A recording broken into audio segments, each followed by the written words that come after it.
મહારાષ્ટ્રમાં મહાયુતિની ભવ્ય જીત પાછળ રાજકોટના યુવકનું ખાસ કનેક્શન છે। મહારાષ્ટ્રમાં ભાજપના ઇલેક્શન સ્ટ્રેટેજિસ્ટ તરીકે રાજકોટના યુવક ડોક્ટર હિરેન ઘેલાણીને જવાબદારી સોંપાઈ હતી। ડોક્ટર હિરેન ઘેલાણીએ બૂથ લેવલની કામગીરી કરી। બૂથ કેપ્ટન મેનેજમેન્ટ થકી ભાજપને સફળતા મળી। બૂથના દરેક વોટર સુધી 2 વાર પહોંચવાની રણનીતિ તૈયાર કરી। ટેકનોલોજીનો ઉપયોગ કરી નબળા બૂથ અને મજબૂત બૂથનું પ્રોપર મોનિટરિંગ કરી સિસ્ટમ તૈયાર કર્યું।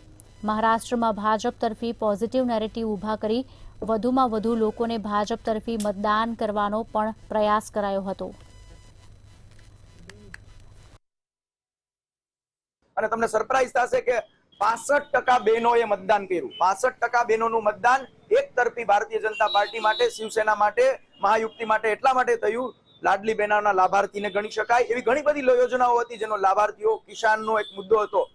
જો મહારાષ્ટ્રને પ્રેક્ટિકલી સમજવું હોય તો એના ઘણા બધા વિભાગો છે, જેમ કે વિદર્ભ છે, ઉત્તર મહારાષ્ટ્ર છે, પશ્ચિમ મહારાષ્ટ્ર છે, કોંકણ છે। આ હરેક જગ્યાના અલગ અલગ પ્રશ્નો હતા। જેમ કે મરાઠાનો એક મુદ્દો પણ હતો। તો મરાઠાના મુદ્દાને સમજવા માટે ત્યાંના બૂથ પ્રમુખોને એ જ રીતની અમે પ્રોસિજર કરી અને એક બૂથ ઉપર એ લોકોને પહોંચાડવાનો પ્રયત્ન કર્યો।